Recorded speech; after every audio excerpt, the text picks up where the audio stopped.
Et tu as déjà entendu parler de la fête des cabanes, mais tu n'as jamais lu, tu ne sais pas exactement c'est quoi. Eh bien, aujourd'hui, dans notre défi lecture de la Bible de l'aurore au crépuscule, on va commencer en lisant justement la célébration de la fête des cabanes. Donc, si tu veux en savoir plus, reste et puis reste jusqu'à la fin en fait. On lit la Bible en fait de la Genèse à l'Apocalypse, 10 minutes tous les jours. Donc, si tu veux, tu peux nous rejoindre sans problème.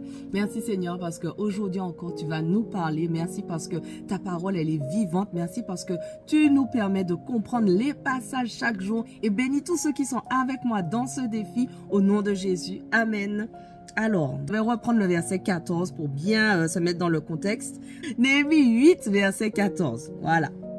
Ils trouvèrent écrit dans cette loi que l'Éternel avait donné aux Israélites par l'intermédiaire de Moïse que les Israélites devaient habiter des cabanes pendant la durée de la fête du 7e mois.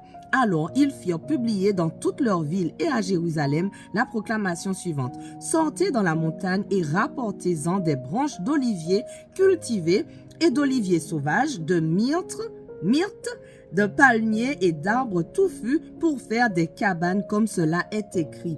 Le peuple partit et rapporta des branchages. Ils se construisirent des cabanes sur la terrasse de leur maison, dans leur cour, dans les parvis du temple, sur la place de la porte des eaux ou encore sur la place de la porte d'Éphraïm. Toute la communauté des anciens déportés revenus de l'exil construisit des cabanes et se mit à les habiter. Les Israélites n'avaient plus célébré cette fête depuis le temps de Josué, fils de Nun. Ils se livrèrent à de grandes réjouissances à cette occasion. Chaque jour du premier jusqu'au dernier, Esdras lut une portion du livre de la loi de Dieu. On célébra la fête pendant 7 jours et le 8e jour, conformément aux prescriptions de la loi, il y eut une assemblée cultuelle. Néhémie 9. Le 24e jour du même mois, les Israélites revêtus d'habits de toile, de sac de la tête et la tête couverte de poussière s'assemblèrent pour un temps de jeûne. Ceux qui étaient israélites de souche s'étaient séparés de tous les gens d'origine étrangère, puis ils se présentèrent pour confesser leurs péchés et ceux de leurs ancêtres. Ils se mirent debout chacun à sa place et on lut pendant 3 heures dans le livre de la loi de l'Éternel leur Dieu. Puis pendant 3 autres heures, ils se tinrent prosternés devant l'Éternel leur Dieu et confessèrent leurs péchés. Josué, Bani, Kadmiel, Shebania, Bouni, Chérébia, Bani et Kenani montèrent sur l'estrade dressée pour les Lévites et implorèrent l'Éternel leur Dieu à haute voix. Puis les Lévites, Josué, Kadmiel, Bani, Achabnia, Chérébia, Odia, Shebania et Pétaïa s'écrièrent: Levez-vous, louez l'Éternel votre Dieu pour toute l'éternité. Oui, que l'on te loue, toi dont la gloire surpasse tout ce que la louange peut exprimer. C'est toi, Éternel, qui est unique, qui est l'unique. Tu as fait le ciel, les cieux les plus élevés et tous les astres qui s'y trouvent. Tu as créé la terre et tout ce qui est au-dessus, les mers et tout ce qu'elles renferment. Tu donnes la vie à tous les êtres et l'armée céleste se prosterne devant toi. C'est toi, Éternel Dieu, qui as choisi Abraham.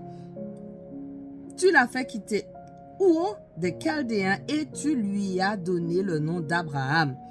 Tu as constaté que son cœur t'était fidèle et tu as conclu une alliance avec lui en lui promettant de donner à sa descendance le pays des Cananéens, des Hittites, des Amoréens, des Phérésiens, des Yébousiens et des Girgasiens. Et tu as accompli tes promesses car tu es juste. Tu as vu la misère de nos ancêtres en Égypte et tu as entendu lorsqu'ils ont imploré ton aide sur les bords de la mer des roseaux. Tu as accompli des signes extraordinaires et des prodiges contre le Pharaon, contre tous ses ministres et contre tout le peuple de son pays, parce que tu savais avec quelle cruauté les Égyptiens avaient traité nos ancêtres. Ainsi, tu t'es acquis une grande renommée qui s'est maintenue jusqu'à ce jour. Tu as ouvert la mer devant eux et nos ancêtres l'ont traversée à sec, mais tu as précipité ceux qui les poursuivaient dans les flots comme une pierre qui s'enfonce dans des eaux tumultueuses. Tu as conduit ton peuple le jour par une colonne de nuée et la nuit par une colonne de feu qui leur éclairait le chemin qu'ils devaient suivre. Tu es descendu sur le mont Sinaï, tu leur as parlé du haut du ciel et tu leur as communiqué des articles de droit juste, des lois vraies, des ordonnances et des commandements excellents. tu leur as fait connaître ton saint sabbat et tu leur as donné par l'intermédiaire de ton serviteur Moïse des commandements, des ordonnances et une loi. Tu leur as fourni du ciel du pain pour apaiser leur faim et tu as fait jaillir de l'eau du rocher pour étancher leur soif. Tu leur as commandé d'aller prendre possession du pays que tu avais promis par serment de leur donner. Mais eux et nos ancêtres sont devenus orgueilleux et se sont montrés rebelles. Ils n'ont pas obéi à tes commandements. Oui, ils ont refusé d'obéir, oubliant les œuvres extraordinaires que tu avais accomplies pour eux. Ils se sont rebellés et dans leur révolte, ils ont voulu se donner un chef pour retourner à leur esclavage. Mais toi, tu es un Dieu qui pardonne, un Dieu compatissant et qui fait grâce. Tu es lent à te mettre en colère et d'une immense bonté. Tu ne les as pas abandonnés, mais même quand ils se sont fabriqués un veau en métal fondu en déclarant « Voici ton Dieu qui t'a fait sortir d'Égypte » et qu'ils ont proféré contre toi de graves blasphèmes, dans ton immense compassion, tu ne les as pas abandonnés au désert et la colonne de nuée ne s'est pas écartée d'eux.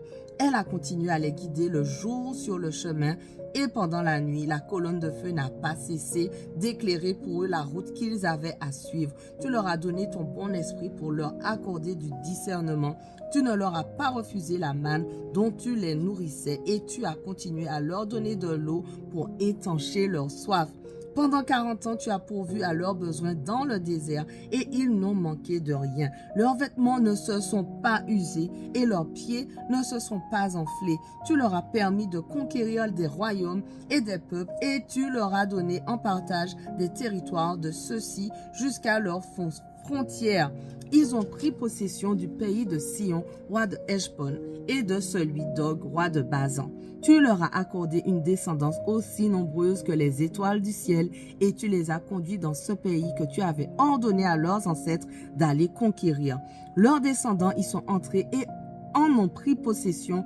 Tu as soumis devant eux les Cananéens qui habitaient le pays. Tu les as livrés en leur pouvoir avec les rois et les peuples de cette région pour qu'ils les traitent comme ils le voulaient. Ils se sont emparés de villes fortifiées et de terres fertiles. Ils ont pris possession de maisons regorgeant de biens, de citernes déjà creusées, de vignes d'oliviers, d'arbres fruitiers à profusion. Par ta grande bonté, ils ont mangé à leur faim et avec abondance et ils ont vécu dans les délices. Mais voici qu'ils ont été indociles et se sont révoltés contre toi. Ils ont tourné le dos à ta loi. Ils ont tué tes prophètes qui les enjoignaient de revenir à toi et ils se sont rendus coupables de graves blasphèmes. Alors, tu les as livrés au pouvoir de leurs ennemis qui les ont attaqués. Mais une fois dans la détresse, ils ont imploré ton secours et toi, tu les as entendus du haut du ciel et dans ton immense compassion, tu leur as envoyé des libérateurs qui les ont délivrés de leurs ennemis. Cependant, dès qu'ils avaient retrouvé la paix, les voilà qui recommençaient à faire le mal devant toi. Alors tu les as de nouveau livrés au pouvoir de leurs ennemis qui les ont opprimés.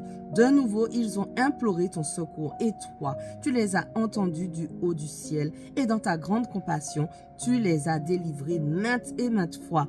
Tu leur as enjoint de revenir à ta loi, mais eux, dans leur orgueil, ils ont refusé d'obéir à tes commandements. Ils ont transgressé tes lois qui pourtant font vivre ceux qui les appliquent. Ils se sont montrés rebelles, se sont obstinés dans leur révolte et n'ont rien voulu entendre. Tu les as supportés pendant de longues années et inlassablement. Ton esprit les a avertis par l'intermédiaire de tes prophètes, mais ils n'ont pas écouté.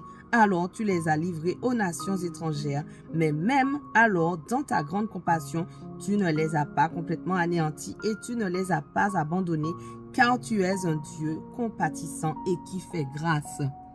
Maintenant, ô notre Dieu, toi le Dieu grand, puissant et redoutable qui est fidèle à ton alliance et qui nous conserve ta bonté, ne considère pas comme peu de choses toutes les grandes épreuves que nous avons rencontrées, nous, nos rois, nos dirigeants, nos prêtres, nos prophètes, nos ancêtres et tout ton peuple depuis l'époque de la domination assyrienne jusqu'à ce jour. Voilà, notre passage du jour touche à sa fin, mais on continue dès demain. On ne lâche rien. Allez, sois bénis.